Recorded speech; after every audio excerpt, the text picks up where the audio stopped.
Welcome, everybody, back to the podcast, where we sit down at the table and we have a conversation. We talk about our struggles and we talk about our victories. This is where faith meets real life, and we do not sugarcoat it here today.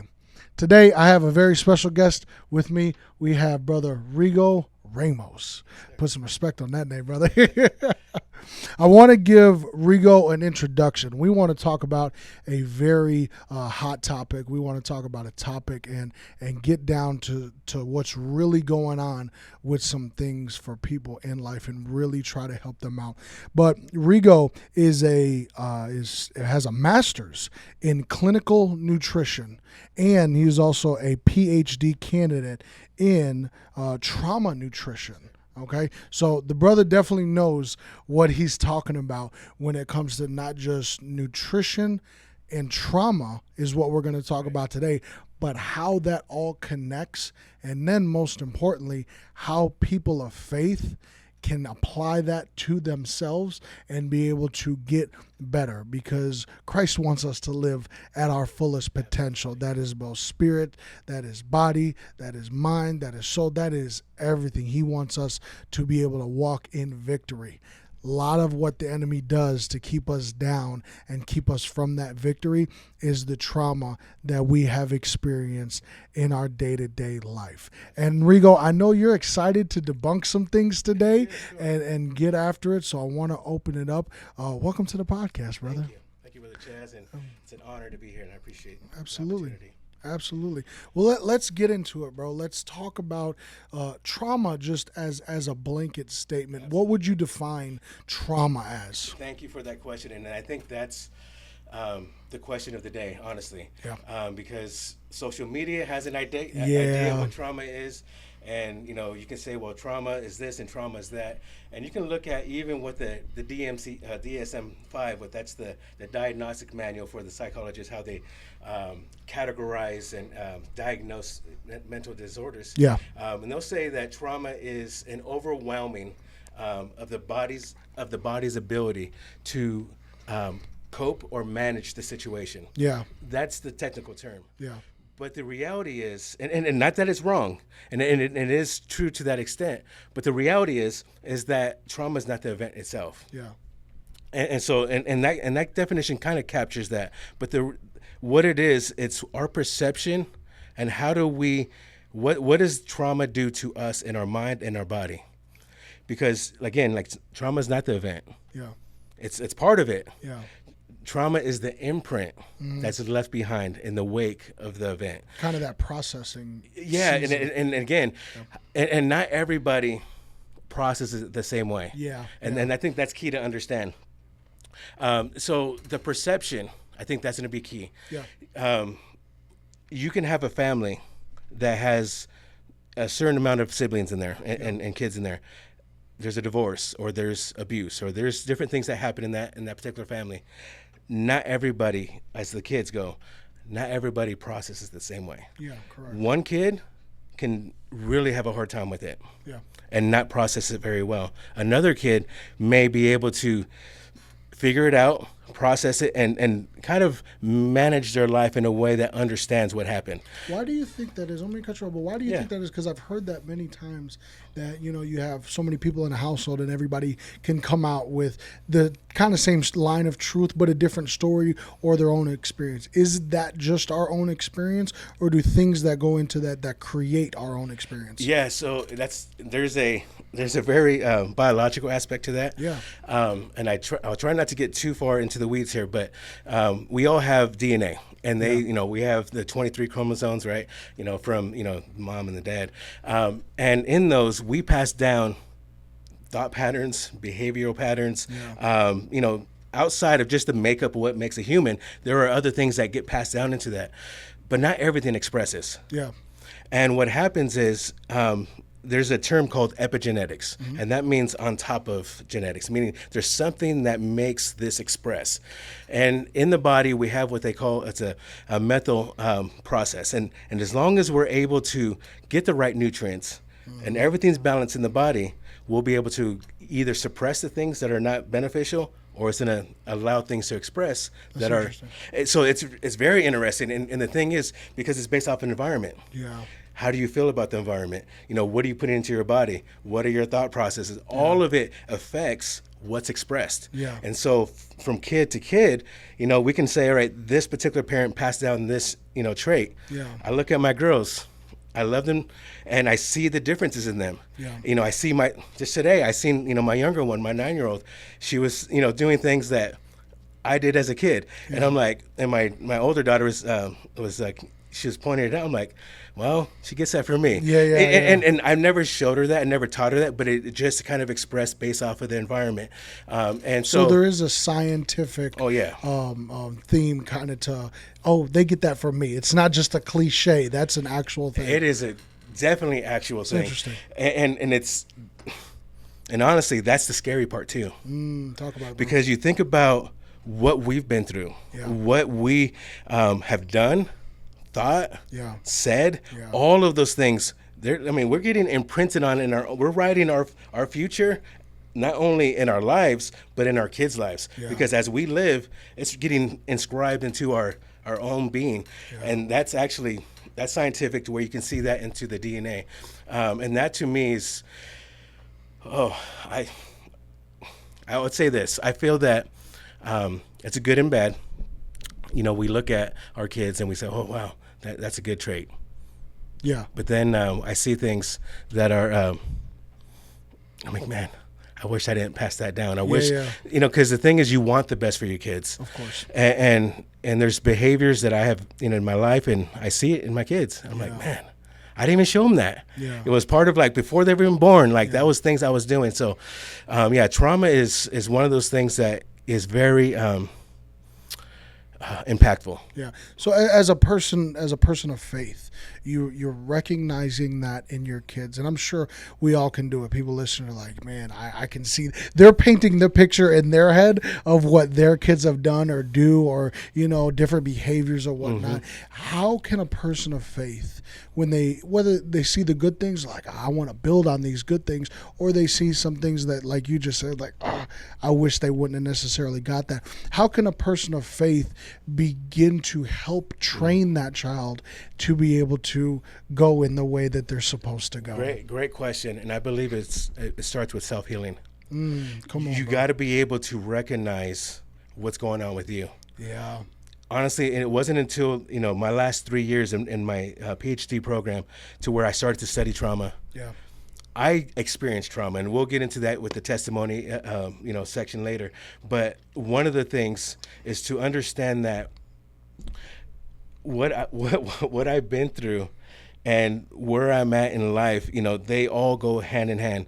And brother, can you help me for a second? Where were we at? I apologize. How can a person of faith be able to see the differences in their children, both the good and the bad, and be able to help them basically in their own life? And then you and I realized where I left off, and I apologize for that. You're good, bro. Take your time. But one of the things is as I start to begin to study, I start to see myself in the studies, because I start to realize I have some things I got to get.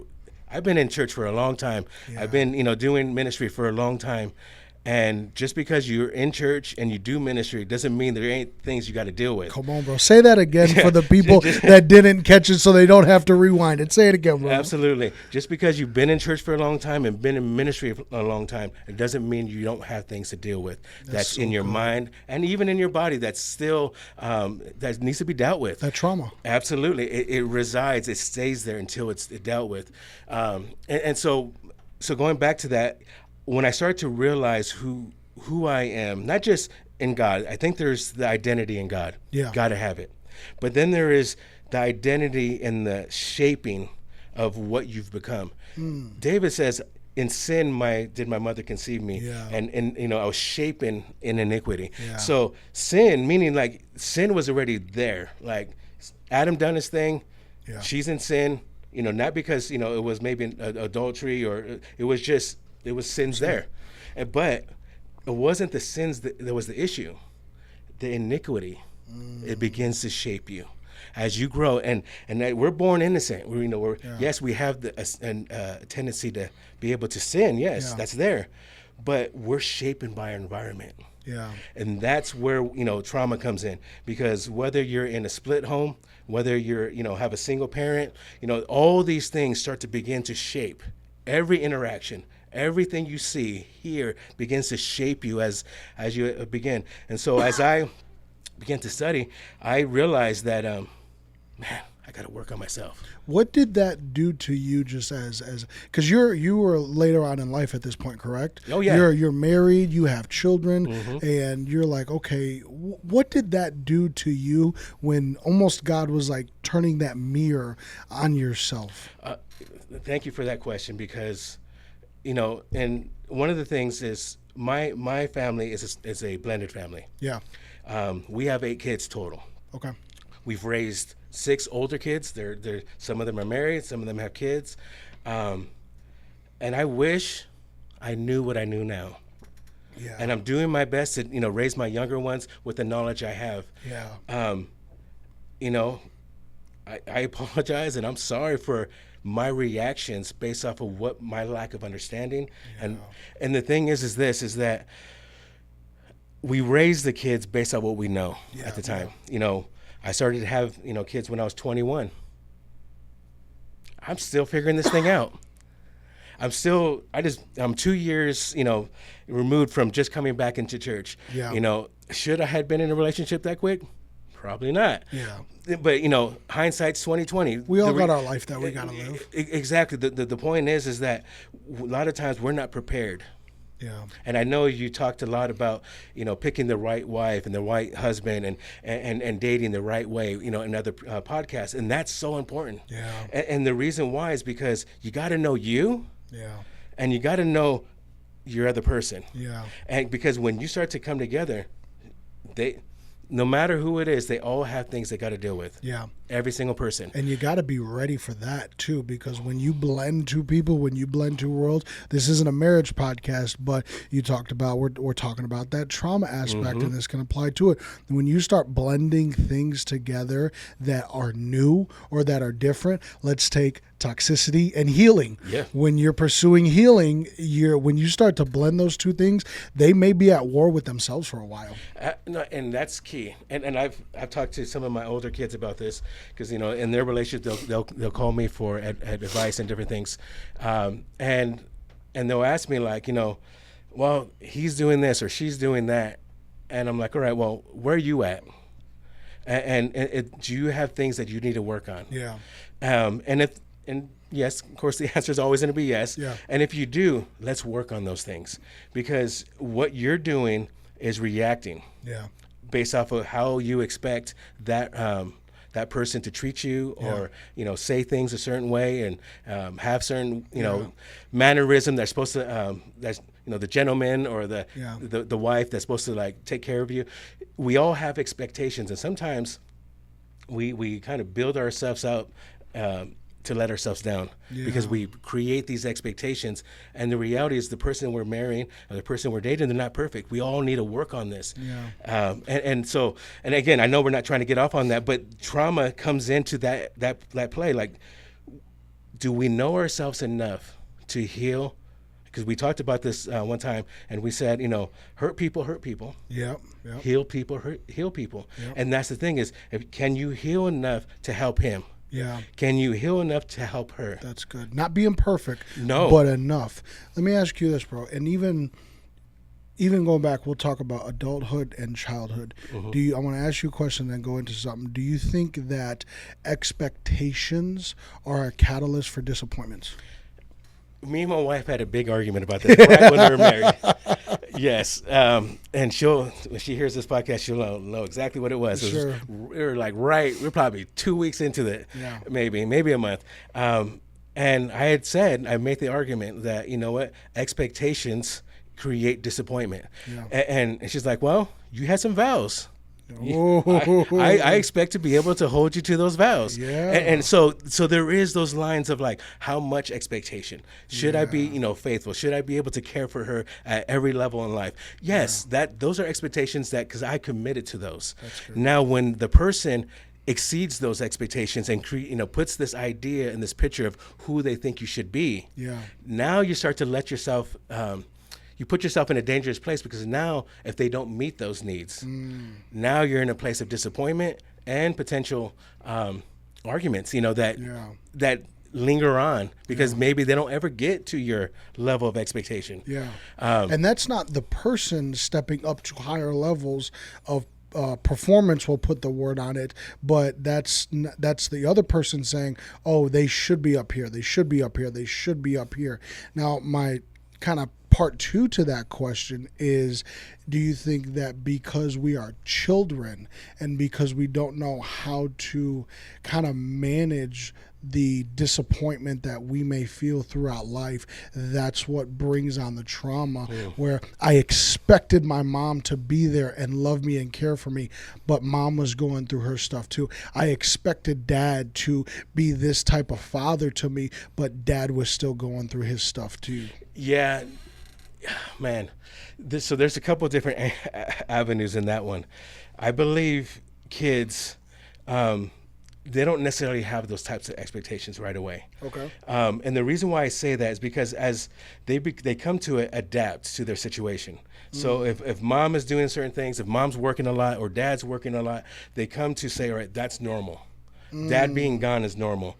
And so what happens is, as they grow up, the neglect or the abandonment or all the things that kind of come with it, they start to figure out, like, how do I bridge that gap of what I needed from my dad? Because internally they didn't understand it, but they needed that connection with the father or the mother. And this goes into, I'll say this, and it may be controversial, but this is the thing. We used to teach a concept, or it's actually a book, The 5 Languages of Love. You've heard of it. 5 love languages, You have, touch, gift, listening and compliments and time. A lot of times what happens is, and it's like the 5 languages of love, because that's my language. Speak to me, give me a gift, hug me when. But the reality is this: it's really the 5 languages of trauma, honestly. And the reason why is because what they didn't get as a kid, now they need that. and that's, and I've seen it across the board. And so I don't want to, tear it down in a way that, like, just to paint a bad picture on it, because it's not really a bad picture. It's life. But what's funny is, in that book, if you read the 5 love languages, it talks about that you want a certain type of love because you didn't get that when you were a child, and now you want it from your significant other. Yeah, exactly. And the thing is you're always trying to create what you're trying to make up the gap. It's really because you're trying to be whole. God designed us. First thing what he did with Adam, it's not good for man to be alone. He needed attachment. He needed connection. And that attachment, and there's a full theory on it, it's called the attachment theory. This is huge when it comes to trauma. One of the things, there is a constant gathering, trying to move towards that disconnection that you had. And it's, there's complex traumas, which usually it's interpersonal, like family traumas. Those things create gaps and disconnections that you don't trust no more. You're always having these walls because you were hurt. But the reality is, you want that connection, but you don't know how to get it no more because of the people that you trusted most let you down the most. And now you feel that if you can't trust that, who can I trust? And you build these walls up, and these are all, trauma responses. They're coping mechanisms. There's a lot of people like, well, I just tell it like it is. Well, usually they tell it like it is because they probably couldn't tell it like it is when they were a kid, and so when they say, well, that's just how I am. Well, what created you? What molded you? Why are you that way? And it's not what's wrong with you. It's really like, what happened? And if we can understand you, then can we have more compassion? Can we have more empathy? Because that, as Christians, we're going to bring it all back. We have services, a lot of people here. And there's a lot of hurting people. But, I see this saying all the time. It says, be kind. Because everybody's battling something. And we don't know the battles that people are battling. But we need to be able to be kind enough to where we can be compassionate enough, to where we can be sensitive enough, to where we can be empathetic enough, to where we can touch people's lives. Because There's some people's like, well, I don't care about your feelings. I'll just step all over them. Yeah. Well, those feelings are them. Yeah. That's what they've been through. And there's a lot of, I've seen the podcast about church hurt. Yeah. There's a reason why there's churches, because people have feelings. Yeah. Yeah. Those are real. And sometimes those people need just enough. They need just enough. I think that's why, people coming into church day in and day out, week in and week out, because they're like, if I can just get to the house of God. And there's health in that. If you can get to the house of God, yes, you can get through it. Yes, this is the place where you come and praise him. Yes, you can have an encounter with God that can radically change your life. But if you go back on Monday and you dip into it, and the cycle is you dip into it and then you come to church. You dip into it, then you come to church. You're just continuously revolving, and then you're coming to church because you get the feel good, and then you get this spiritual high, but then you're not taking that and then applying it to your life to make sure that you break that cycle to get into something new. Yeah, and there's a lot you just said right there. Yeah. And the reality, and it's kind of like the cycle of abuse. Yeah, talk about it, bro. When you have marriages that there's abusive partners, a lot of people feel safe in their trauma.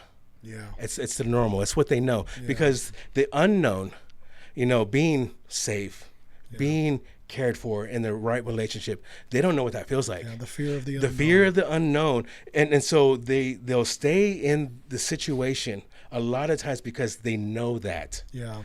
They'll say, I can deal with it. I know him, or I know her.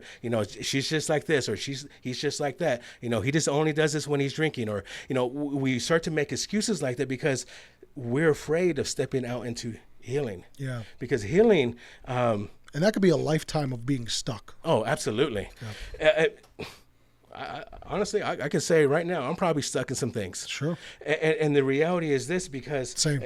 You ain't alone in it. Yeah. And the reality is this: until we're able to understand ourselves enough to be able to get back to the core of who we're supposed to be. Yeah. And I said this to my wife this morning. If we look at trauma and our being as wholes, like in the center, the core of who we are is God. Yeah. God, he says, in him we move, live, and have our being. He says that God is, above all, through all, and in you all. We have God. He is the thing that keeps us alive. If he takes, his spirit from us, we drop like a lifeless body. Yeah. But so the thing is this: when we understand that at the core is God, but the second sphere around that core is our soul. It's who we are. Yeah. And that's the mental side of us. That's the emotional side of us. But then the outside of that, that's the physical side. Yeah. And all of that bleeds into, connects and affects everything in the middle. But what happens with trauma separates us from all that. Trauma disconnects us from ourselves. And we don't trust ourselves. Yeah. We don't believe in ourselves. Yeah. We self-sabotage because we don't believe we're good enough to have something. We're not worthy of that. We're not worthy of love. And that's what trauma does. It pulls us from ourselves. Yeah. But what happens is when trauma pulls us from us, our physical, soul, and body, it pulls us from who we are meant to be. And that's connected to God. Yeah. And so until we can heal our mind and body, and we can understand what needs to be done, then we can start to connect back to God in a whole fashion, not in a piece by piece fashion. Because I believe right now, honestly, I believe that a lot of people come to the altar, we come to church, and we give God part of us. We don't give him our trauma. Come on, don't sugarcoat it, bro. We don't. And the reality is this: we just started a Bible study about fasting, and this is something that convicted me. Yeah. And I started to look at all the places where fasting was done. Yeah. And all right, what are the categories? What were they doing it for? Yeah. And then one of the first ones I saw was repentance. I started thinking about this. These people were so sorrowful about the sin they did. Yeah. They said, God, it's not just the words. Yeah. I'm going to show you by, denying myself some of the things that make me feel good. Yeah. And I'm going to show you that I am sorry for this. And I'm repented of doing, and I'm not trying to, please don't take this the wrong way. I'm not trying to, bash people and say, well, just because you pray or you repent, you're not doing it the right way. Yeah, but what I'm saying is this, is that how much do we want healing?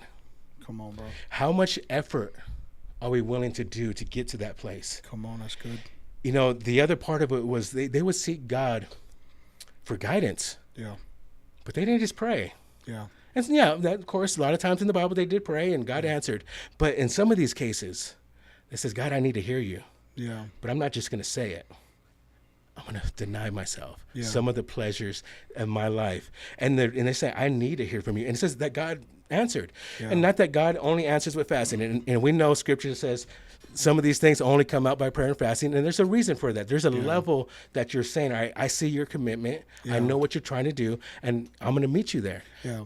Well, Anthony Paul Mitchell, who's getting very popular, excuse me, on social media, says that for a believer, fasting is not an option. That Jesus says when you fast, because you remember Jesus was a Jew and they fasted. Yeah. When you fast, it's not an option. It's something that we have to do. But like you're saying, at some point you have to deny your flesh for a purpose, because even Paul talks about it later on, that you're fasting for a purpose. Not if you ain't fasting for a purpose, if you're not fasting to get closer to God, we're just going on a diet at that point. Absolutely. And you'll see in one of the most famous fasting scriptures, and I know we're not on fasting right now, but I think this is applicable because one of the things, a tool that we can use is fasting. And we're going to talk about other tools, but one of the things is this, is that when we look at what Isaiah talked about it says, is this not the fast that I did to break the bonds of wickedness? Yeah. To loose the chains, So when we look at that, but the verse before that says, because when you fast, though, you fast to exact all your pleasure. You're still doing the things. You're fasting, but you're doing it the wrong way because you're doing it and you're still, pleasing yourself. Yeah, yeah. If you're pleasing yourself in the fast, whether it's through food or entertainment or whatever, we need to understand that God may not be seeing that. Yeah. Like you said, maybe it's just a diet then. But if you're going to fast, do it with intention. Yeah. And there is actually, when it comes to trauma healing, fasting improves. There's it's called the BNF. It's the brain-derived neurotrophic factor. That's a chemical in our brain that actually starts to heal the different parts of the mind, like the amygdala, the different areas of the mind. And the reason why that's important is because, and I'm trying not to get too technical here, but we have basically two parts of the brain. We have a limbic system and our prefrontal cortex area. Yeah. That's the logical thinking area. But in this bottom area of the brain, it's what they call the limbic system. And that's our emotional brain. That's where like the fear, like the amygdala, all the hippocampus, memories, and all those things are right in that area. Yeah. So when you perceive, like when you see something, you hear something, you touch something, all those senses go right into that. So everything gets filtered there and then to the logical part of the brain. Okay. If it triggers you, if there's a stimulus that comes in, whether you heard it, saw it, felt it, whatever it may be, it hits there. And if it triggers something, it doesn't even move forward. Yeah. You ever seen people who start to argue and they're like, calm down, they're arguing like, when you're emotional that way, you can't even think logically. So you need to bring that back down, relax that part of the brain, then you can start thinking logically, because the mind it stops there. It's like, all right, when we see it, you're emotional and you stay there. A lot of people with PTSD, they stay right in that spot. Yeah. They get triggered by, It's almost like they're frozen in it. Yeah, because the memory, it triggers it, and you're right there like it really happened. Yeah. And until you're able to calm that down, you can't easily get into that part of the brain where it's logical. Yeah.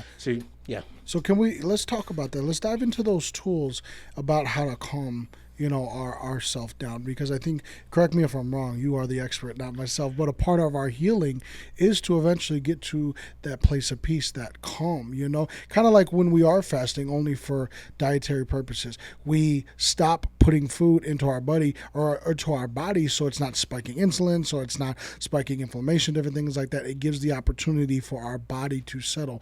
Does our mind and our mental health, does that work the same way? And then if it does, how can we get to that point as people of faith where we are calming down? What tools can we implement in our lives to be able to do that? Yeah, so there's a few things, and I'm going to kind of refer to my notes here in a second. But there is what could be done on a regular basis. Yeah. But then I'm going to give you a few tools to what you can do in the moment. Yeah. So in the moment, if you are feeling overwhelmed, if you are feeling some anxiety, and before I move on, I want to say this: Yeah. mental health and physical health are just as equal, Yeah. and they are just as debilitating. And just because someone has anxiety or someone has heart disease, they all come from something that's wrong, either nutritionally or stress-wise. Something is going on in their body that's causing this reaction. And I want to say this because sometimes that if I know a lot of faithful and good members of the Church of God that have anxiety or battled with it, had depression or battled with it, and it shouldn't be labeled or it shouldn't be in the category of someone who's doing some evil thing. Yeah. And the reason why I say that, because they all derive from a malfunction in the body, from some trauma or some lack of nutrition in their body that's creating a dysfunction in the mind and the body. So if we can't say that diabetes is sin, then we shouldn't say depression is sin, because they all derive from this either traumatic event or deficiency in the body. That's good.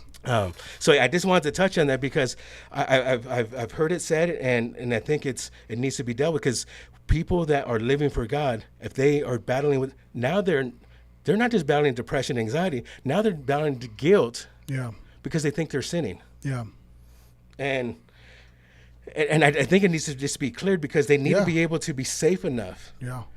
Allow them to heal, allow them to move from that, and just like someone gets healed from cardiovascular disease, or some other disease, the same way that process needs to be respected enough to say, all right, this is a journey. Let's do the things necessary. If you have heart disease, well, let's work out. Let's start eating some less fatty things, and start moving into an area of life and a habit of life that moves you into a positive direction, mental health and physical health. But that's good, bro. Thank you for that, because I think you're 100% right that people expect or assume, even both saints and new people to Christ, that think like, okay, I'm going to just walk into church and I'm going to be wiped clean and everything's going to be good. And yes, you baptized in the name of Jesus, your sins are forgiven, you do come out a new person. But there's a process that comes to going through, because you're still in your physical body and your flesh is worn with your spirit on who you're trying to be and who you once were. There's a process to overcome that. Absolutely, and I want, before I get to the spot of the help, there is something I think biblically we should understand. We look at the Garden of Eden. God says, all right, there's two trees here: tree of knowledge of good and evil, and the tree of life. He says, the tree of knowledge of good and evil, don't touch it. Tree of life, have all you want. This is eternity right here. This is life everlasting right here. This is what you want. But just don't touch the tree of knowledge of good and evil. Now, the thing is, they had knowledge of good. They didn't have knowledge of evil. So when Eve has the fruit and passes it to Adam, God says, where are you, Adam? So he says, well, I heard your voice. First emotion here is, I was afraid. First emotion in the Bible was fear. But what was the fear derived from? He says, all right, I was afraid and I hid myself. He was ashamed because now sin has revealed and uncovered this vulnerability of like, I didn't know this before. Now I'm incomplete. Now something's missing here. Shame became this driving factor that says, I was naked. I was vulnerable. I was in this place of I don't understand. And I hid myself. and the reason why this is so important, because shame and fear are usually the two biggest driving factors of trauma. When it comes to complex trauma, when it comes to interpersonal trauma, usually shame is a big driving factor. And when we understand that we are enough, when we understand that we are able to have healing and have connection and not be afraid of being in a place of wholeness, this is, man, I can't even stress this enough, because when we talk about, and I know I felt it, and I've talked to many people who have dealt with this, it's just a common thread. Yeah. Shame is there, whether you've done something wrong, or you thought you'd done something wrong, or maybe you thought you should have, did something different. Yeah. Shame is always there. Wow, that's so good. And so it starts right in the garden. From the we think sin, like, all right, we start thinking of all these sin things, but it starts with something he did against God, and he was revealed. Like, not that, and the thing is this, and I want to make this clear. I'm not saying when you do, something traumatic happens, it's sin. Yeah. The person doing it to you, or maybe it may be a sin or whatever, but if you're the victim, you're the one who's dealt with it, you need to understand that that's what happened. We need to heal from that. We need to understand that you are not that. Yeah. Yeah. I've heard people say, "Oh, I'm a diabetic," or I'm a cancer survivor. Yeah. When you talk about labeling yourself, you need to be careful. Yeah. Yeah. 100%. Your words have power. Yes, they do. Don't stay in your situation. Life Understand and death that is the power of the tongue. exactly. Understand that where you're at, you're able to overcome and you're able to move forward. God has designed us to heal. Amen. Everything and so this is the thing. When it comes down to shame and all these different aspects of trauma, these are all healing mechanisms. Yeah. They're there to protect you. Yeah. That feeling there is saying, what did he do when he had shame? He hid himself. Why? Because he was afraid.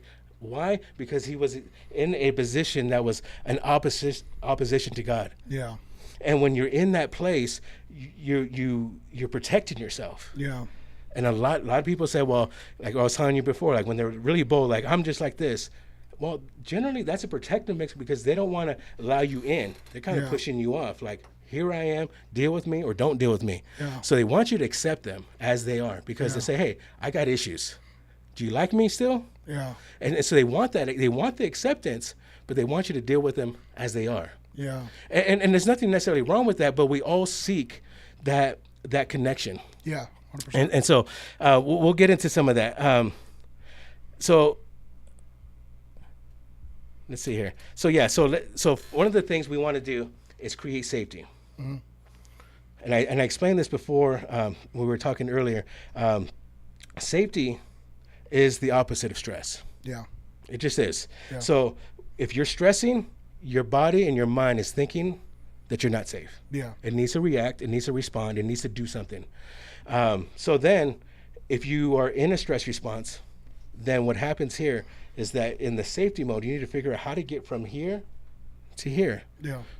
The problem is that most stress is not physical. Yeah.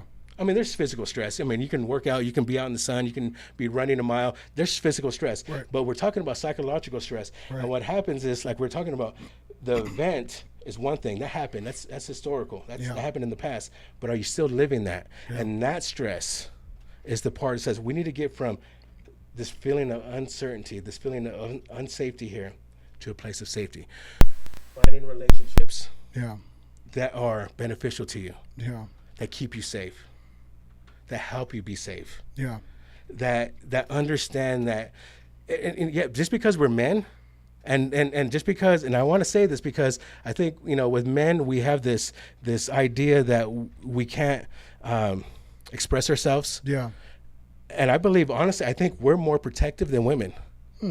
In that sense, because, and this is how I say it, is because we're afraid to open up to let them see us emotionally. Yeah. I was just, and I want to give credit to God. We were just in an accident, but God was there. Yes, he protected me and my girls. Yeah. But when I was in the hospital, I laid in that bed. I was just crying. Yeah. My wife was sitting right there, and she reassured me. Don't worry about it. It's okay. Just let it out. Yeah. In my mind, I'm like, man, get it together, hold this in. Yeah.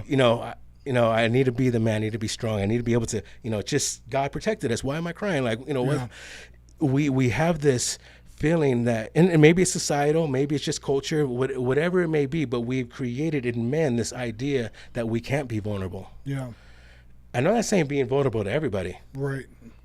Gotta use wisdom. Exactly. You have to know who's safe. Yeah. And generally, your wife should be the safe spot. Yeah. You know, you may have a pastor, or you may have a good mentor, a good friend that Yeah. you can confide in, and they're not going to judge you. They're not going to give their opinion on, like, all right, well, I would have done it this way, because that doesn't really help. Yeah. But having that ear to be able to hear you and say, you know what, I got you. I see you. Yeah. And it's just that I understand, not just that the fact that they understand in the way like, yo, I know what you've been through, Yeah. but I understand where you're at, and I'm here for you. Yeah. And that, to me, that safety is huge. Yeah. Just being there.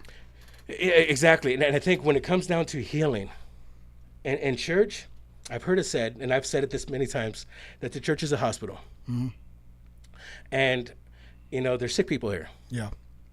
And, you know, we can't get too worked up about people who may treat you wrong. Mm-hmm. Because, you know, there's some people that have some issues here. Yeah.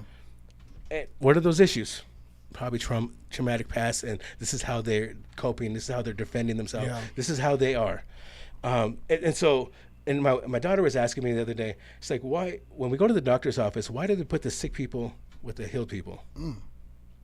I said, that's a real question. I go, actually, you know, there was a doctor that we used to go to for our older kids that was a sick room. When you came to your doctor's office, there was this door here that went to the sick area, to where, like, if you had some kind of sickness, you go in here. And then there was you're just coming for a checkup, you know, you're not sick. And I think, not to say that we need to create that environment, but what we need to do is understand that when we are here, know who your safe places are. Yeah. 100%. If you are ministering, if you are endeavoring into helping other people, Yeah.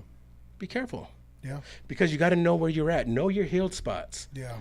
Know your injured spots. Yeah. Because if you're still fresh and raw in a certain area of life, Yeah. and you're trying to minister to an area that may trigger you, Yeah.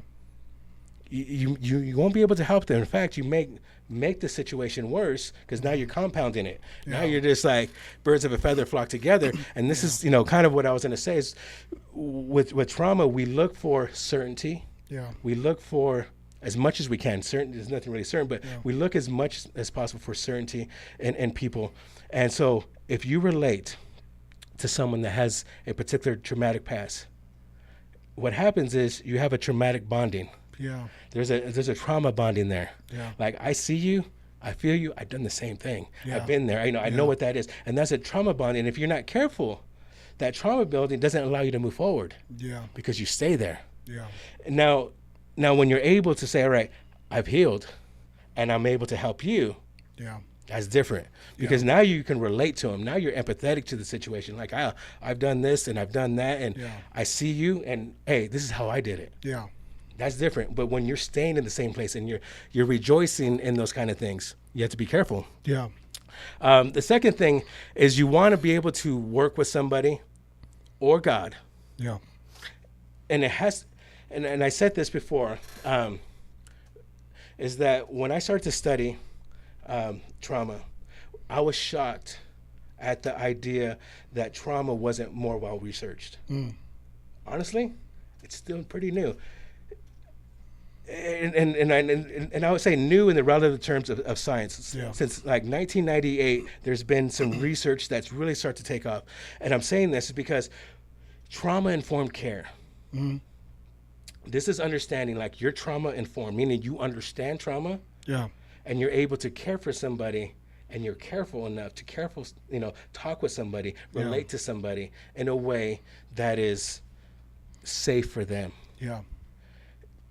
There's a push now to where people, doctors, psychologists, nutritionists, are trying to be trauma informed. Yeah.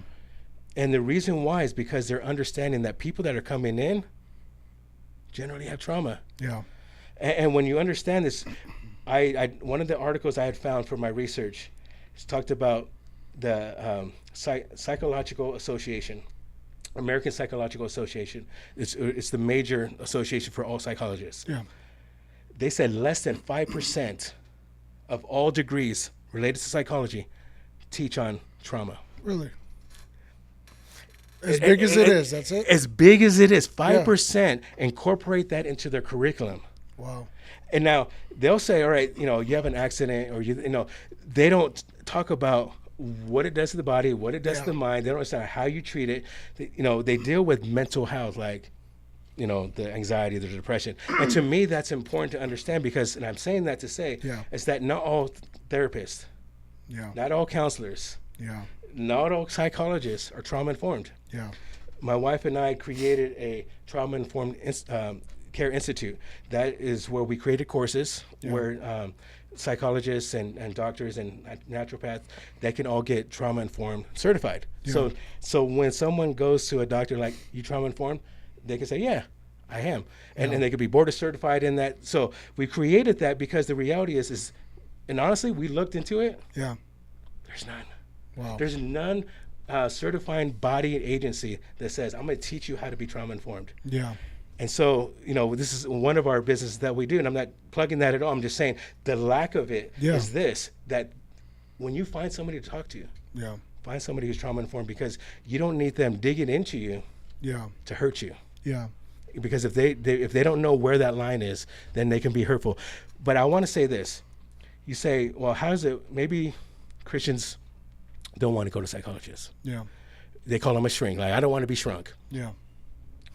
I would say this: if you know you have a traumatic past, and you know that your life, your family life, your parenting life, your spousal life, your work life, all this can benefit from you being healed more.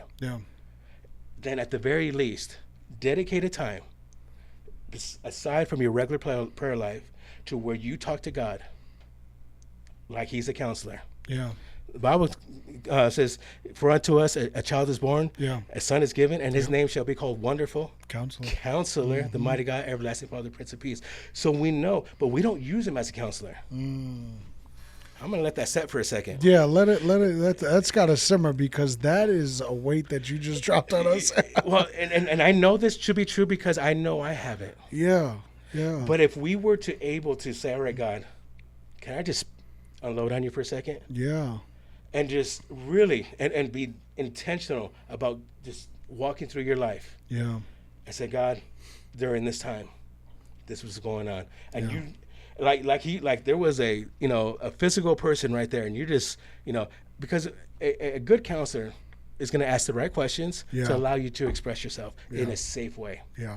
Hey, no one's safer than God. 100%, bro. The name of the Lord is a strong tower. The righteous run to it and are safe. And if we can take God and say, all right, an hour a week, just, I don't know, if you take a walk, find you a corner somewhere where the kids are not there, the wife's not there, to where honestly you can really be honest.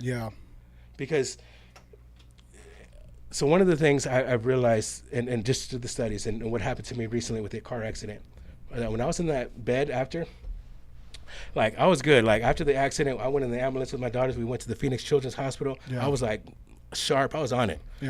But once it was just me. Now I'm in the hospital just for me now. But I was like shaking. And the reason why, because when you have so much adrenaline, that stress response is there. That's a bunch of energy. It's pushing sugar through you. Like, that glucose is put in because it's trying to ramp you up for something intense. But that energy needs to go somewhere. So a lot of times you start to shake and things like that. And so what I'm saying is that when you speak, you're speaking life. You're speaking energy. You're allowing the processing to come out. So talk therapy is good if it's safe. If it's not safe, I mean, you can unload on your friend or somebody. But if they're not careful, they can hurt you. Even more than what it is. And so I would say that. So the second thing, so the first two things, find safety in your relationships and all aspects of life. Try to create safety in your mind and your body and in your environment the best you can. If you're in a relationship that's tough, give yourself some safe times. Go in the bathroom, take a bath. Give yourself a safe hour. Because you need to start creating these patterns of safety and looking for opportunities to feel more safe. And you're That's not number one. You're not overcomplicating it. It's the simple things in life, like you just said, going to take a bath, Yeah. or going for a walk, or a special time, maybe in the morning, get up before everybody else and have some alone time, or at Absolutely. night, but when everybody else goes to sleep, have some alone time with God. It's just something that puts you in that safe environment. Absolutely. So, and exactly. So the second thing is to find someone you can process this with. Yeah, If your wife's a good one, if your husband's a good one, and they are good listeners, and they're not judging you, and they're not offering any feedback to you, you don't need feedback. Yeah. Honestly, when it comes to trauma processing, there's nothing they can say. yeah, There isn't. yeah, What happened happened. yeah, You just need to let it out. Yeah. Because that needs to come out. Because That's good. And the thing is, the event is the traumatic process or part. Yeah. But when you keep it, yeah, the traumatic stress. You've heard of post-traumatic stress disorder. Post-traumatic stress is meaning after the event happened, stress is still happening. Yeah. About that event. Yeah. You're still living in that event, and until you get it out, Yeah. until you're able to process it, it stays with you. Yeah. And so the next thing is you want to connect to your body yeah, and your mind and your spirit. And what I'm saying by this, and I'm not trying to get crazy on this, but what happens is we disassociate. And what that means is that we disconnect from life in a situation. Like, you can be in an argument and you just pull out and you're just like, you're in another world. You're not in reality, yeah, because it might be a trigger. Yeah. You may be not to handle it. You feel like, what, I'm trying to keep at peace. I don't want to argue. Yeah. And you're trying to disconnect. yeah, Go on a video game, like go, ride your bike, or like you're trying to just, and some of those things are good tools to not fight. right, But are you dealing with reality? Are you with yourself? yeah. At some point, you got to deal with yourself. Exactly. And a lot of times, the people in your life reveal you. Yeah, Kids especially when reveal you get you. married. and Your have wife kids. reveals you. Yep. When my wife got married, she had so many good qualities, Yeah, and I had maybe a couple good qualities. yeah, And I'm like, man, I need you in my life. You're Yeah. gonna help my life. So, and she has, and she's a great blessing. Absolutely. But what we both noticed, as we actually tended to take each other's other qualities that weren't so good. yeah, Like, I had the patience of Job. yeah, I mean, I'm like, and she's like, man, I love your patience. yeah, But then, I took on her impatience. And I'm not Yeah. to say she's impatient, but there was times where, she may Sure, have been sure. impatient. And so I started to take on some of those qualities. Yeah. Or like my lack of money management. Like, I'm like, sure. all right, I'm not the best at money management, but she was great. Sure. And now, like, she's taking some of my lack of money management. Yeah. The point is, when we understand that in life, there are people that can compliment you. Yeah. But you have to understand that they reveal you. yeah, And when you start to, understand that, I believe that you can say, all right, I need to get into this. yeah, Instead of running away from it, see what it is. yeah, All right. I say, all right, I there's some things I need to work on. yeah, 100%. Because I've seen, and I don't know how true this is, but what I've heard is this, and you can maybe connect to it, or maybe say, yeah, I've heard of that too. And it may be true and it may be not, but I've heard this, is that bullies, when they bully a kid, they bully somebody else, generally they see something in themselves that they don't, like the weakness that is in them that they felt. And they're picking on it because they don't like that Yeah. about themselves. And I've seen it in relationships too. You're pointing out the things that you're seeing in them because it's really what you're feeling inside. Wow. And I say that to say is we need to understand that when we're healing, there's a lot of telltale signs. Yeah. And we can reveal ourselves, so we need to connect to ourselves instead of separating ourselves from ourselves. Yeah. Because we don't feel safe in our body, we don't feel safe in our mind for whatever reason. We need to say, all right, God, I know you've created me as one whole being. Yeah. And you start to work on just being in there, being in the moment. There's a term called mindfulness, where you're actually just present. Yeah. And if you were to actually start taking the time and say, all right, hey, I'm going to be mindful. Yeah. Even when you're eating, we eat so fast, like we're in a rush. But are you appreciating what you just got? Are you tasting all the different flavors in there? And if you can do it at that level, can you do it when you're in relationship with your wife and your relationship with your kids? Are you? I was in a class and I had a project to do, and they asked me to look in my kids' eyes when they're talking to you. Yeah. And I do. Yeah. But I didn't realize how much I didn't do. Mm. And I was looking at her eyes as she was telling me a story. Yeah. And I was just seeing her for who she was. It's like, Yeah. this is my daughter, like, and honestly, I was telling the class about it and I was breaking up. Yeah, yeah. I was just like, I'm in a class. I'm like, I'm not trying to break up in a class. Yeah. Like, and I appreciated her more because I was in the moment. Yeah. Not just being busy, not like, hey, what are you saying? Like, okay, yeah, just looking for the answer for her. Like, I'm gonna solve her problem real quick. Yeah. No, like enjoying that moment. Like, this is my daughter. This is my moment with her. Yeah. It's different. It really is. I remember last school year with my kids, my sons asked me, Dad, they had a choir concert. They both had a choir concert the same night. And they said, Dad, did you take a lot of pictures? Did you record a lot of videos? I said, yeah, I recorded a video. And I did. And I showed it to him. And he goes, Dad, that was only 30 seconds. Like, why didn't you, we sung 3 songs. Why didn't you record it all? I said, because I was enjoying you. Yeah. And I was enjoying the moment. Yeah. I'm not going to look back at that. How many times do we really look back at the pictures, and the videos that we really take? Like, no, I'd rather enjoy you in the moment, not hiding behind something. Yeah. And I think there is a catch-22 on that in a way, because I know this, seeing, having older kids, I have pictures that come up on my phone. Yeah. And I'm like, man, I'm glad that picture was there. Sure. Because you forget those moments. Yeah. Like, you can be in the moment and be enjoying it, but our memory is probably one of the most inaccurate things that we have. Really? That's proven. That's there ain't no question on that. Yeah. The more we tell a story, the more it's subject to change. Wow. And it's because we're basing the retelling based off our current understanding. Oh. And this has happened in accidents, where they'll like tell the story. And generally, like, it happened to me. In my accident, I could have swore there was a white truck that hit me. Yeah. There was no white truck. Wow.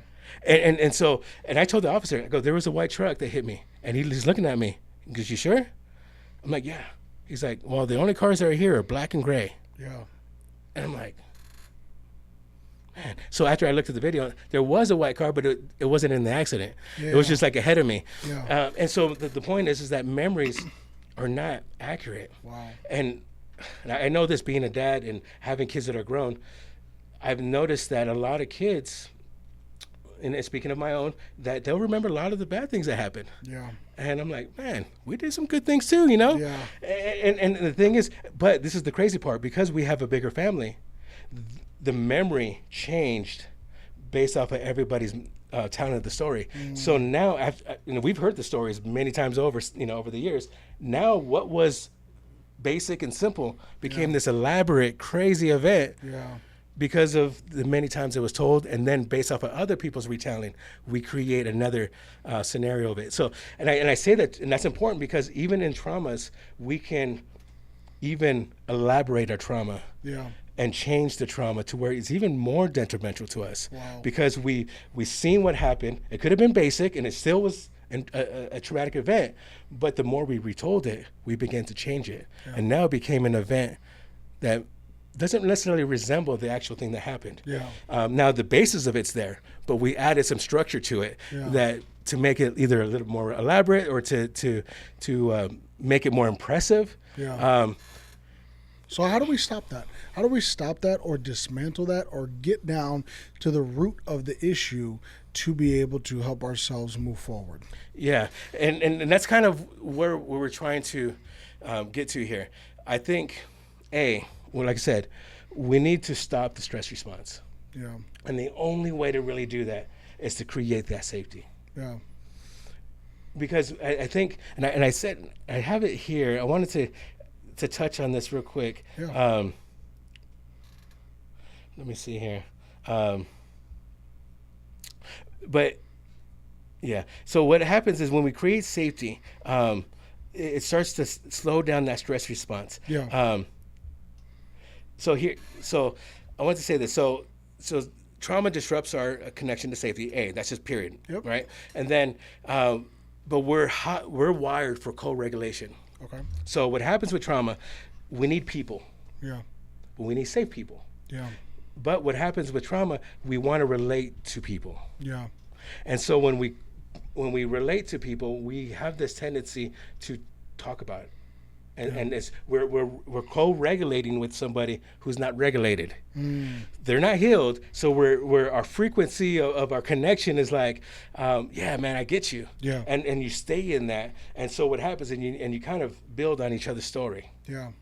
So to stop it is to kind of create connections, because co-regulation is key Yeah. for healing. Yeah. When my daughter is crying, I need to be calm. Yeah. I need to be peaceful. Yeah. I need to bring safety and security. She Yeah. needs to feel safe in my presence. Yeah. Because then she says, okay, it's not that bad. Yeah. She starts to adjust her nervous system. Yeah. Hey, dad's here. Yeah. We're good. And so you need, like, whoever that person is, they need to be able to be in an area of their mind and body that says, I got you. Yeah. We're good. And you start to adjust that. So how do we stop that? We have to kind of be careful of our connections, Yeah. That's good. because our tendency is to want to connect to those things that are familiar. Yeah. Well, the Bible tells us to guard our hearts. Right. Yeah. And so that's why when I was talking about, with testimonies, it's important to understand that our testimonies are there for a reason. Yeah. But when we use them for the wrong reasons, Yeah. we can start to damage our own healing process. Wow. Because we're staying in that area. We're staying in that same state of mind. We're like, yeah, I get you. Yeah, man, it was horrible. And my brothers and I, we've seen some things, we've done some things, and sometimes we'll talk about it. Yeah. But we realize we've grown. Yeah. Yeah. And so the conversation is not as intense as it used to be. Yeah. Like, we get all into it. But then we realize That's a real thing though. That's not absolutely. just a theory, because I know I have recently done that with my dad. Me and my dad had a very rough relationship growing up, and then I didn't speak to him for 18 years, and we have since last year reconciled our relationship, where now we have a great relationship. We talk probably a good 2-3 times a week. That's awesome. But now me and him can talk about things that happened in the past and almost laugh at them and say, hey, it was what it was. We're not there anymore. And that's okay. Oh man, you just hit something. Oh man. Mercy, grace, understanding Yeah. of what our parents went through. Yeah.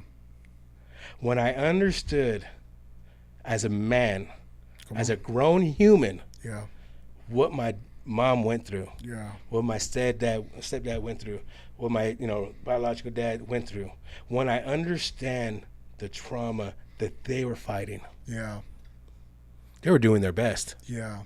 And as kids, remember we were talking about that expectation. Yep. We have this level of expectation. We start to begin to, like, we see our friend's parent. Oh man, well, they're there at the soccer practice with them. How come you don't show up? Like, you start to you start to make these connections, but it's not really as like adolescent, like kids. It starts when you become more in that higher adolescent, 9, 10, 11. You start moving and you start to connect, and now you start to create these expectations that your parent, especially teenage, your parent should be like right here. Yeah. And they should know how to parent. They should know all the right things to say. They should know how to comfort you. They should have everything figured out. Yeah. And that's why parenting teenagers is tough, because they create these expectations during that time. And the reality is, if you understand what the parent has gone through, and they're doing their best just to even keep their peace with you, Yeah. you're lucky you ain't thrown somewhere else. Like, For real. And that's the thing, like, to me, I think that's one of the greatest revelations I had in this process with my healing process, is understanding, man, my mom did the best she could. Yeah. And because to be honest with you, I kind of complained a little bit. Yeah. I would say, like, this situation or that situation, like, where were you? Or, why did this happen like this? And I didn't understand it. Yeah. It wasn't until, like, I talked to her recently, over the last couple of years, and I wanted to hear her story. Yeah. So we were going this long drive. I'm like, Mom, tell me, Yeah. you know, what was it like? And she had to stop many times because it was triggering for her. Yeah. She's going back and understanding what she had been through. I'm like, man. And I think that just that understanding of parenthood. Yeah. And if kids could understand that the parents, they're battling their own stuff and they're Yeah. trying to figure it out too. Just because you go to church, Yeah. you know, that's why, you know, even in society, we're like, oh, you're a Christian. You have this level of expectation. Like, you should have it all figured out. The same thing goes with parent. Like, oh, you're a parent. And like, the kids think, like, you got to figure it out. And the reality is, we're all striving to get better. And I'm grateful that I have younger kids that I'm trying to do better with. Yeah. And maybe I'm making different mistakes. Yeah. But I'm definitely trying to not make the same ones. Absolutely. And so, yeah. But no, trauma with parents. I think that one. It's such a big that you nailed it on the head when you talked about it, and it relates back to the experience I just had with my dad. When I reached out to him, the first question that I asked him, or the first thing I said was, I need you to tell me your side of the story. And when I tell you, that broke open everything. Absolutely. Because now I am an adult. I am a grown man. I am a married man. I am a man with kids who are going into their teenage years. And I'm like, I had this picture, but I've never heard your side of the story, and I want to hear your side of the story. And that is what started to mend that relationship. So it doesn't matter if you have young kids, older kids, whether you are the kid, whether you need to go back and you're an adult, you need to talk to your own parents. Understand, have that mercy and that grace like you were talking about. So key. Yeah, no, and the fact that you were had the wisdom enough to ask that question, that you were ready. Yeah, and I think that was that's key. That part, exactly. Yeah, that part you had to wait a little bit. To be ready. Again, we've spent 18 years and I had forgiven him probably 14 years ago. Right. But it was a maturing thing for me that I needed to be ready to be able to reach out and ask him that question. Exactly, and sometimes it takes time. But your healing journey, you have to understand yourself. Yeah. Understand where you're at. Yeah. And if you're able to deal with that, and if you are, you know, then healing can take place. Yeah. But if you aren't, you need to be careful, because then you can almost make it all fresh again, and now you go in another 10 years. Yeah. You know, because you weren't. You're like, maybe you're combative, and you're like, you know what? I don't understand this, and why? And it's all questions in the way that's. You're trying to understand for yourself because you're hurt. Yeah. Here's how I knew I was ready, and I want to bless somebody with just Absolutely. sharing this, is 2 years ago, almost 3 years ago, when I first moved out to Arizona, I was talking to my mom, and God had started dealing with me about the relationship that I had with my dad, and it started stirring up. And I was talking to my mom, and I almost started breaking down in tears. I'm like, I wish I could call him right now and just talk about my life and share things with him and how I'm married now, and I moved out to Arizona, and I got, these kids and how great they're doing. I want to be able to share that with them. And my mom's response was, I hope you get that. I really wish that for you. She couldn't do anything about it because that's not her relationship. Right. But because I started to well up and tear up and get almost angry again at the situation, I knew that I wasn't ready. So I left it alone. And then a couple of years go by, and I'm talking to my wife, that safe person, and I'm having the conversation with her. And I'm standing in the middle of the room, and I said, you know what? And God had just dropped it on me and was like, why don't you reach out to your dad and ask him what his side of the story was? And it was that still calm voice that came in and gave me that idea. And then I said, you know what? I think I will do that. I wasn't angry. I wasn't emotional about it. I didn't stress like you were talking about, didn't start to well up. It was just, I think it's time. There was a peace about it all. Absolutely. And I'm glad you said that, because I think there's a lot of healing that needs to take place in relationships. Yeah. In the church. Yeah. There's grudges, and there's bitterness, and there's hurt. Yeah. And a lot of people leave the church because they feel expectations. They feel that they should have been treated a certain way, or they should be heard. But the reality is this: when it comes down to relationships in the church, and I want to say this, is understand where you're at. Yeah. What do you need? What are you looking for? Are you trying to get it from the church? Are you trying to get it from pastor? But it's something that you need to deal with. Yeah. Because we expect other people, and this is church related. Yeah. This is, Christian living, church related. Sometimes we expect the church to have the answer and the pastor to know what you need. Yeah. I'm sorry, that's not the case. Yeah. Now, God has the answer. Yeah. God knows what you need. Yeah. But when you are expecting it, this is where expectation can be very detrimental to your growth process and to your salvation and living amongst other Christians that you're trying to go for the same prize of heaven. Yeah. Is that you have some healing that needs to be done. Yeah. Please don't expect other people to heal you. Yeah. What is impossible with man is possible with God. Where you will get disappointed with your pastor, or you'll get disappointed with your brother or your sister in Christ, or that leader that you sit under. God's not going to disappoint you. You may not like everything that he says, but I heard a preacher say one time that if you're real with God, he will be real with you, like you were just saying. Absolutely. Go before him, because he's going to be the only one in your life that's not going to disappoint. Yeah, absolutely. And I'm glad you said going to God, because the thing is, when we talk about counseling and how do we relate, one of the things we need from a counselor is to hear us. Yeah. We need them to not necessarily figure it out for us. Yeah. We just need them to give us a place where we can release. And God, he can do better than that. Yeah. In fact, when you're in that moment, he actually can bring a touch to you. Yeah. That heals the past. Yeah. And a counselor can't do that. And I'm not, and I believe that if you can't do that, what we're talking about with God, if you don't feel that you can take that time, please see someone that's trained enough to hear you out, because to heal is important. If you don't heal, you're going to be doomed to repeat it. Yeah. And I have to say this, I've made mistakes. I made a lot of mistakes. Sure. And most of it is because I wasn't healed. And there's a saying, if you don't learn from the past, you're doomed to repeat it. Yep.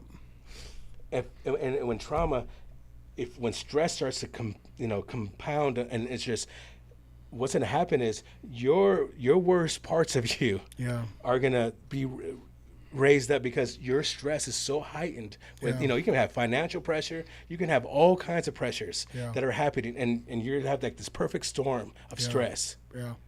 You have to be careful. And if you don't repeat it in your whole life, you're going to give it to your kids and your family. You're going to hurt somebody. Yep. You're going to disappoint somebody in the way, like, I'm telling you, this is, and I'm saying this from a place of experience. Yeah. That when it comes down to healing, be intentional about it. Yeah. This is not something you should just let go. Yeah. This is not something that, I'll get over it. Time heals. That's the most misnomer thing that can be said. About it, bro. Time does not heal. It doesn't go away. It does not.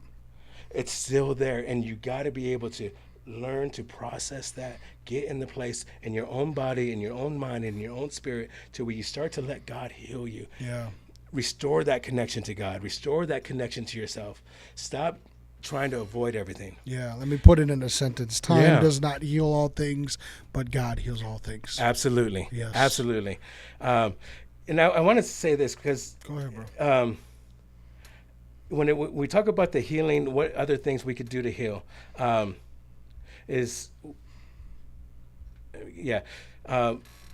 we have to, and I wanted to just touch on this, we got to reclaim who we are. Our true, authentic self of, like, this is what God intended me to be. Come on. And rebuild the relationships that we've destroyed. Wow. Or that we've been disconnected from.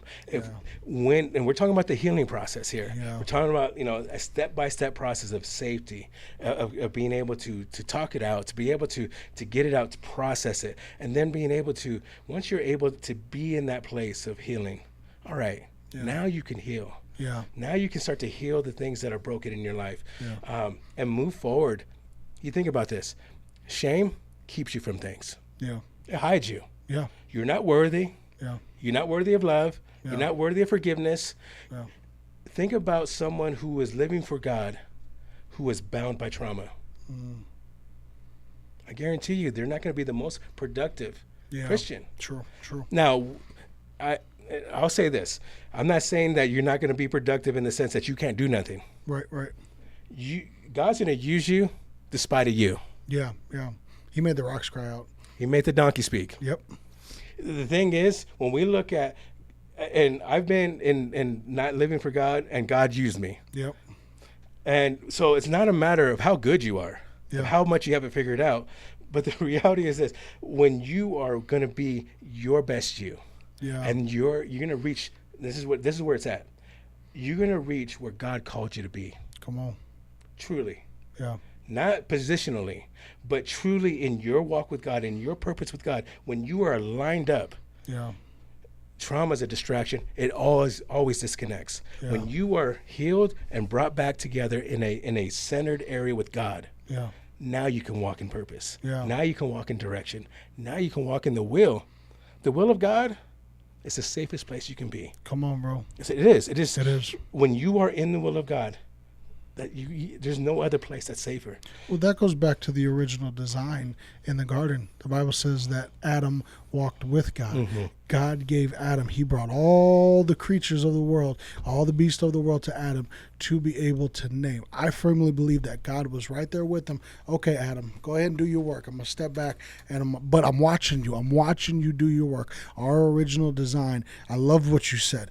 Be in alignment, close with God, centered with God, so to speak, because he's right there with us. That is, we were designed to worship him. We were designed to have relationship with him. We were designed to be close to him. Jim Carrey, I believe, put the best definition of depression on it when he said that depression is just you not being your authentic self. And your authentic self battling with you because it wants to be you. Yeah, and the thing is, and I want to add to that by saying that we have to be careful by saying some of this is intentional. Yeah. I don't believe anyone chooses to be depressed. Right. You look at Elijah. Elijah did one of the most fantastic, greatest acts, displayed one of the greatest, allowed God to display himself in one of the greatest acts in the Bible. Yeah. He took the sacrifice, poured water on it, just made it to where it was impossible. Like, my God, you brought fire down from heaven. Yeah, so he does that miracle. Yeah. And then he gets worked up about Jezebel. Yeah. And so he goes, and that's probably one of the most, I would say, telling depression stories in the Bible is when he went underneath the tumor tree and says, I just want to die. Yeah. He was because what happened with him, he didn't choose to be he didn't choose to say, I'm going to be depressed and I just want to die. Right. No, there was something that happened.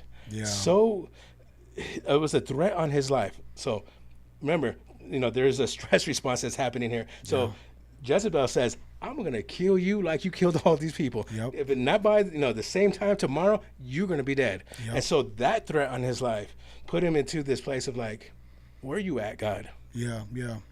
I just was a part of this great miracle. Yeah. Are you going to protect me and so there is these doubts that start to come in, and I don't believe that's intentional. Yeah. And I want to say this. Yeah. And I keep on wanting to say a lot of stuff. You're good.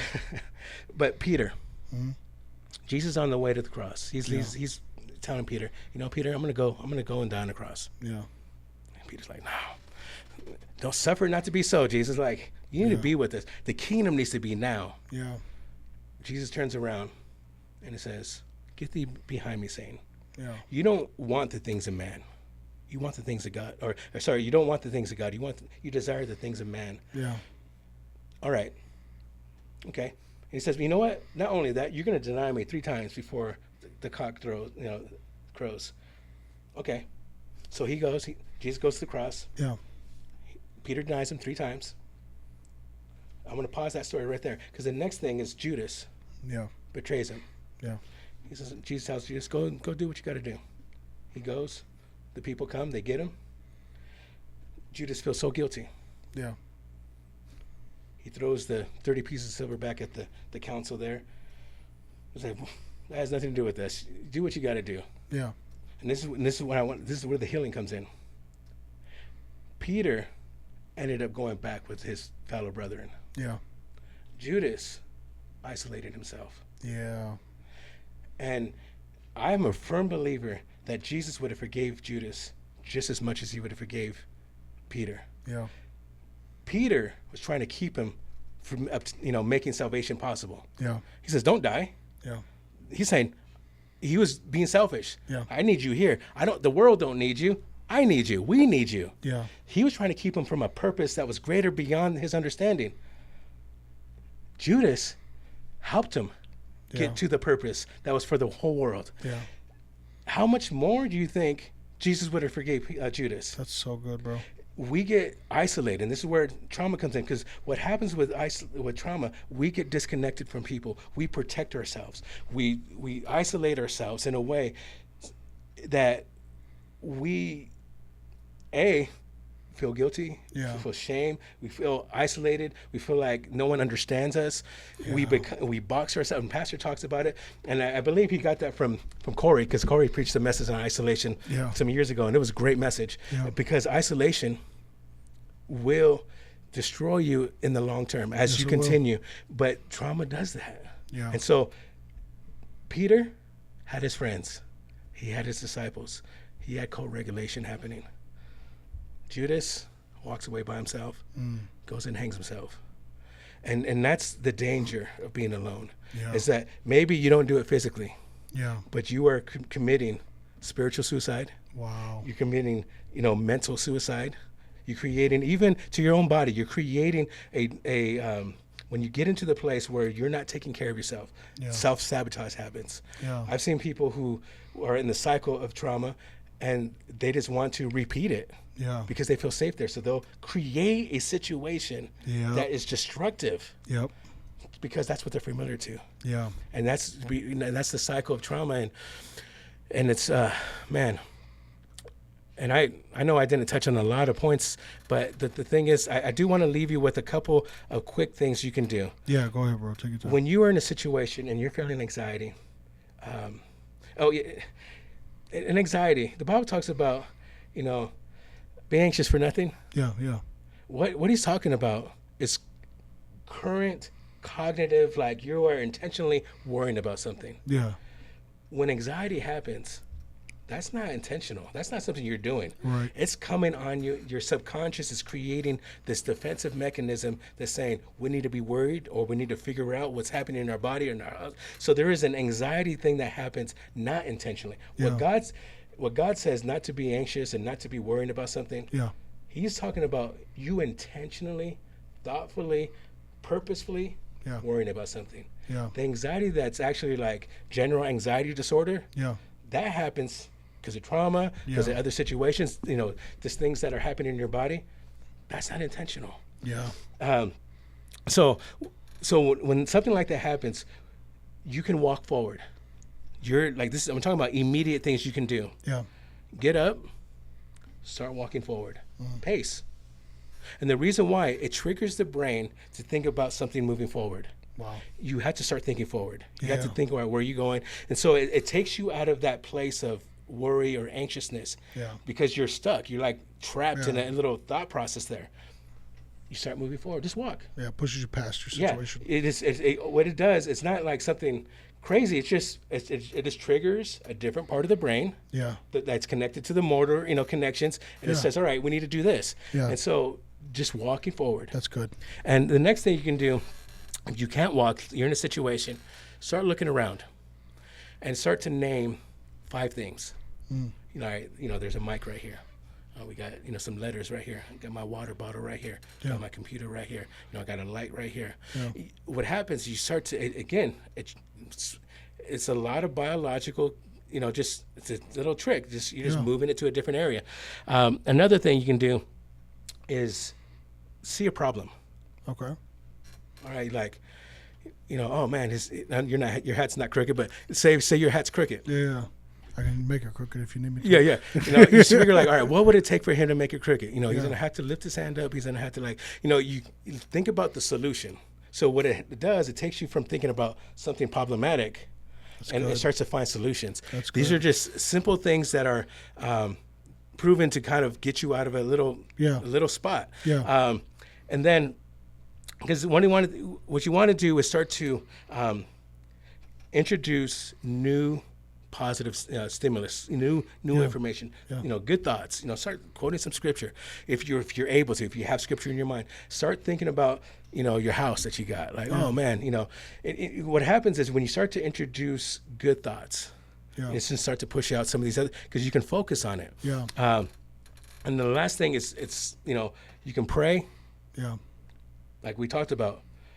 I believe this is something that's underutilized, and men probably won't do this, but if you would journal, if you were to actually take and write out, I know a lot of women get into this. I've tried to do it, and I'll say this: I haven't been consistent with it. Sure. But the times I have done it, I was shocked. Yeah. No joke. Yeah. I was actually shocked of how better I felt. Yeah. And you would think like, well, if you felt so good, why don't you keep doing it? Yeah. But life and I was talking to a psychologist one time. She called it dumping. Yeah, because exactly. you got so much loaded on your mind, and it doesn't have to be a formatted paragraph with the correct grammar and punctuations, but it could be random stuff on a paper, and you're just dumping. Just get it out on your mind. That could actually help you sleep too. Absolutely. Yeah. No. Yeah. Well, and that's the thing is when your mind is going, it's hard to kind of get going to sleep. Yeah. But you're right. And that's basically what it is. It's just, brain dumping. Yeah. And because you got to allow your mind to kind of see what's happening. Because what happens is when you can see it, it becomes more tangible. Like, all right. Yeah. All right, I see what's happening here. And that allows you to kind of move forward. Yeah.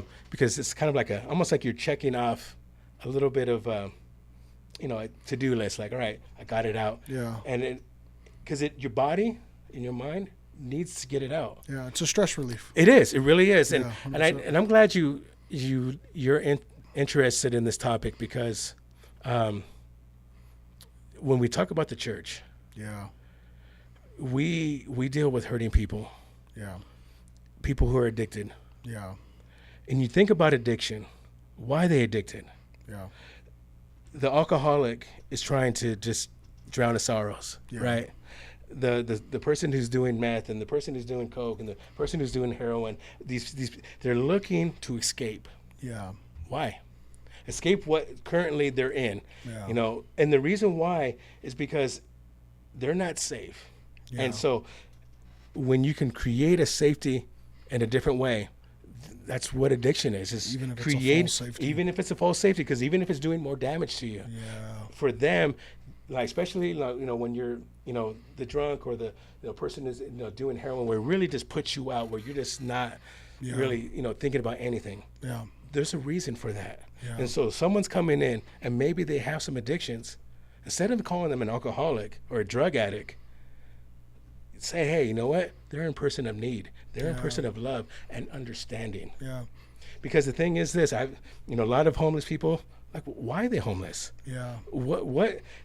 And I'm not, I'm sure they're not going to give you all those answers, but understanding that there's more to that story. Yeah. 100%. When we start to judge people as they come in, we think they got it together, or we think this person don't have it together. The reality is this, is that if we're going to grow and heal people and allow people to grow, we need to understand and bring, I'll say this. The Bible says to not forsake the assembling of ourselves together. Mm-hmm.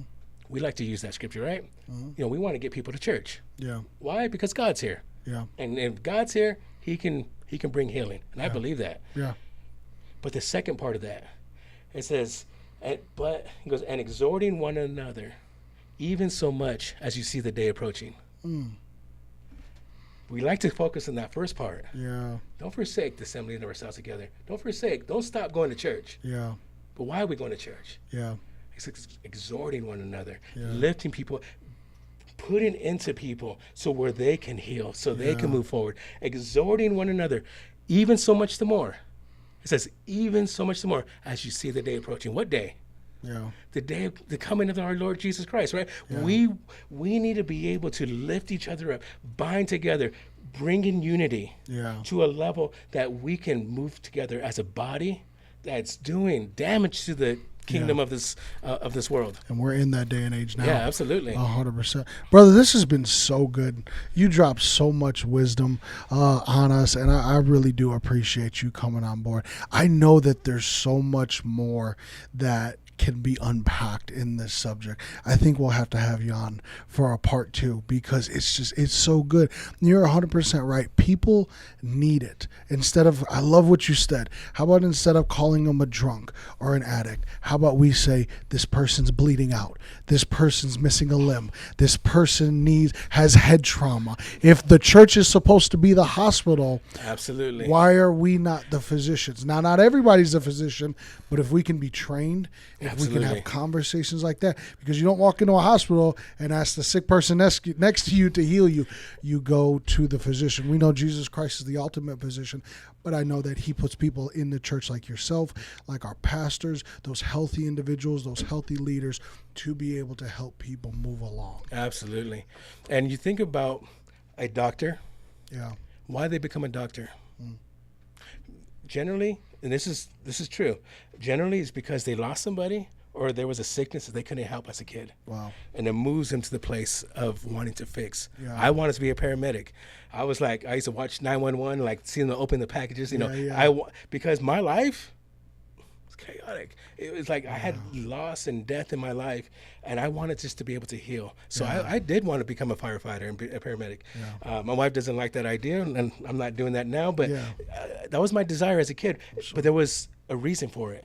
The police becomes a policeman because generally something happened to them. They lost control as a kid, and they need that control to help. And maybe there was not necessarily loss of control. Maybe there was an injustice done, and they want to be able to. When you ask a kid, what do you want to be when you grow up? There's ideas, but generally it's what's happened to them that moves them to the psychologist generally has trauma, that moves them to wanting to help heal trauma or, some kind of mental, disorder. So the thing is, what I'm saying is that the pastor, all of these things, what role do we have? Understand where we're at, what brought us here, so we can be the most effective. I love that you said that because I was thinking the same thing. The doctor has one role. The nurse has one role. The paramedic has another role. Even the administrative assistant checking the patients, and they have one role. Everybody has their role, and Christ talks about it. The eyes, the body, feet, the body, everybody has their role, but the purpose is still the same. Brother, we got to wrap up. Yeah, absolutely. And I love you for it. I love you for breaking on. If you have been blessed by this podcast, by Brother Rigo and his wealth of knowledge that he has dropped on us today, like it, share it with somebody, even if the person doesn't seem that they need it and that they got it all together, because they may be the very one who actually needs it. Listen, we'll see y'all next time.